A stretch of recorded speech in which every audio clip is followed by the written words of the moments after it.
Hi dears, നമ്മളിന്ന് പരിചയപ്പെടാൻ പോകുന്നത് ഹാൻഡ് എംബ്രോയ്ഡറി വർക്കിന് വേണ്ടിയുള്ള മെറ്റീരിയൽസിനെ പറ്റിയാണ്. ഹാൻഡ് എംബ്രോയ്ഡറി പഠിക്കാൻ താല്പര്യമുള്ളവരാണ് നിങ്ങളെങ്കിൽ ഈ ചാനൽ ഒന്ന് സബ്സ്ക്രൈബ് ചെയ്തേക്കാം. അതുപോലെ തന്നെ ആ ബെല്ലൈക്കൺ കൂടി എനാബിൾ ചെയ്ത് കൊടുത്താൽ ഞാൻ അപ്ലോഡ് ചെയ്യുന്ന എല്ലാ വീഡിയോസും കറക്റ്റ് ടൈമിൽ നിങ്ങൾക്ക് നോട്ടിഫിക്കേഷനായി ലഭിക്കുന്നതായിരിക്കും. ഈ ഒരു ചാനലിലൂടെ നിങ്ങളൊരു ഫാഷൻ ഡിസൈനിങ് കോഴ്സിന് ചേരുകയാണെങ്കിൽ എത്രയൊക്കെ സ്റ്റിച്ച് പഠിപ്പിക്കുന്നുണ്ടോ അത്രയും സ്റ്റിച്ചിൻ്റെ ടീച്ചിങ് വീഡിയോ ഞാൻ അപ്ലോഡ് ചെയ്യുന്നതായിരിക്കും. അപ്പം നമുക്ക് ഹാൻഡ് എംബ്രോയ്ഡറി പഠിക്കുന്ന ഒരു ബിഗിനറിന് എന്തൊക്കെ മെറ്റീരിയൽസ് ആവശ്യമാണെന്ന് നോക്കാം. ഫസ്റ്റായിട്ട് നമുക്ക് വേണ്ടത് പോപ്ലിൻ ക്ലോത്താണ്. നോർമൽ ക്ലോത്തിനെ അപേക്ഷിച്ചിട്ട് പോപ്ലിൻ ക്ലോത്തിൻ്റെ പ്രത്യേകത എന്ന് വെച്ച് കഴിഞ്ഞാൽ കുറച്ച് തിക്നെസ് കൂടുതലാണ്. അപ്പോൾ നമ്മൾ സ്റ്റിച്ച് ചെയ്യുമ്പോൾ ഈ ഹോള് വീഴാനുള്ള ചാൻസ് കുറയും. നല്ല ഭംഗിയായിട്ട് സ്റ്റിച്ച് ചെയ്ത് പഠിക്കാൻ പറ്റും. ഈ ഒരു ക്ലോത്ത് നമുക്ക് കുറച്ചധികം വേണം. ഏതാണ്ട് 40-ലധികം സ്റ്റിച്ചസ് നമുക്ക് പഠിക്കാനുണ്ട്. അതിൽ ട്രഡീഷണൽ എംബ്രോയ്ഡറിയും കൂടെ വരുമ്പോൾ അതിൽ കൂടുതൽ കാണും.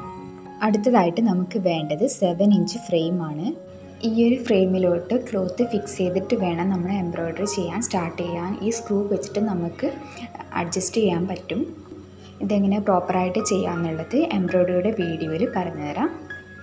പിന്നെ നമുക്ക് ആവശ്യമുള്ളത് ഒരു ലോങ് സ്കെയിലും പെൻസിലുമാണ്. അത് നമുക്ക് മാർക്ക് ചെയ്യാനും മെഷർമെൻറ്റ് എടുക്കാനും ഒക്കെയാണ്.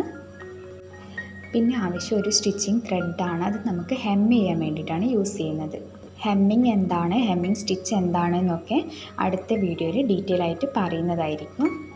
പിന്നെ നമുക്ക് ആവശ്യം ഒരു ട്രേസിങ് പേപ്പറാണ്. ഈ പേപ്പർ നമുക്ക് ഒരു പിക്ചറിൻ്റെ മേലെയൊക്കെ വെച്ചിട്ട് ട്രേസ് ചെയ്തെടുക്കാവുന്നതാണ്. മോട്ടിഫ് ചെയ്യുന്ന സമയത്ത് നമുക്കിത് യൂസ്ഫുൾ ആയിരിക്കും. സ്റ്റിച്ച് ബോർഡ് എന്താണ്, മോട്ടിഫ് എന്താണെന്നൊക്കെ അടുത്ത വീഡിയോയിൽ ഡീറ്റെയിൽ ആയിട്ട് പറയുന്നതായിരിക്കും. ഇതിൽ നമുക്ക് മെറ്റീരിയൽസ് മാത്രം പരിചയപ്പെടാം. അടുത്തതായിട്ട് വേണ്ടത് കാർബൺ പേപ്പറാണ്. ഇത് ചെയ്യുമ്പോൾ യെല്ലോ കളറോ വൈറ്റ് കളറോ കാർബൺ പേപ്പർ മാത്രം യൂസ് ചെയ്യുക. ഇതിൽ മോട്ടീവ്സൊക്കെ ചെയ്യുന്ന സമയത്ത് ബ്ലൂവും ബ്ലാക്കും ഒക്കെ ചെയ്ത് കഴിഞ്ഞ് കഴിഞ്ഞാൽ നമ്മുടെ മെറ്റീരിയലിലേക്ക് ഇത് കളറ് സ്റ്റെയിൻ ആവാനുള്ള ചാൻസ് ഉണ്ട്. അതുകൊണ്ടാണ് യെല്ലോ കളറോ അല്ലെങ്കിൽ വൈറ്റ് കളറോ യൂസ് ചെയ്യാൻ പറയുന്നത്. കാർബൺ പേപ്പർ യൂസ് ചെയ്യാൻ എല്ലാവർക്കും അറിയായിരിക്കും. ഇതുപോലെ ഈ ഭാഗത്ത് മെറ്റീരിയൽ വെച്ചിട്ട് വേണം നമ്മൾ യൂസ് ചെയ്യാൻ. ഇതിൻ്റെ മുകളിലേക്ക് വെച്ചിട്ട് വരച്ചു കൊടുക്കാം.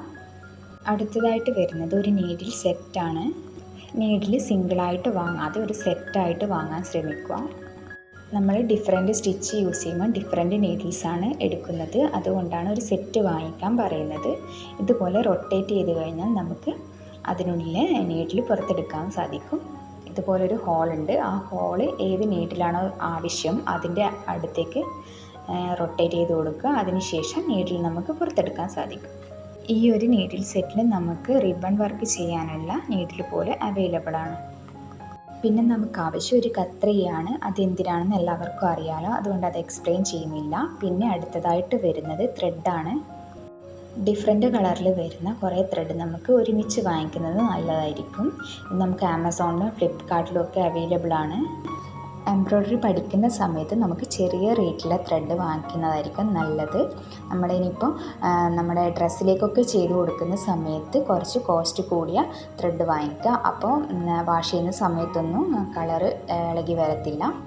ഞാനിവിടെ എടുത്തിരിക്കുന്നത് രംഗോലിയുടെ ത്രെഡാണ്. ഇതിന് ഒരു 8 രൂപയാണ് ഒന്നിന് വരുന്നത്. ഇതാണ് നീഡിൽ ത്രെഡർ.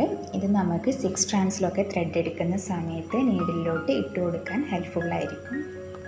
ഇത്രയും സാധനങ്ങളാണ് നമുക്ക് എംബ്രോയ്ഡറി പഠിച്ചു തുടങ്ങുന്നവർക്ക് ബേസിക്കായിട്ട് വേണ്ട കാര്യങ്ങൾ. ഓരോ സ്റ്റിച്ചുകളെ പറ്റിയിട്ടുള്ള ഡീറ്റെയിൽഡ് വീഡിയോ അടുത്ത ദിവസം മുതൽ റെഗുലറായിട്ട് അപ്ലോഡ് ചെയ്യുന്നതായിരിക്കും. അപ്പോൾ നിങ്ങൾക്ക് ഈ വീഡിയോ യൂസ്ഫുൾ ആയിട്ടുണ്ടെങ്കിൽ ചാനൽ ഒന്ന് സബ്സ്ക്രൈബ് ചെയ്തേക്കുക. അതുപോലെ തന്നെ നിങ്ങളുടെ അഭിപ്രായങ്ങളും നിർദ്ദേശങ്ങളും സംശയങ്ങളും കമൻറ്റ് ബോക്സിലൂടെ ചോദിക്കുക. താങ്ക്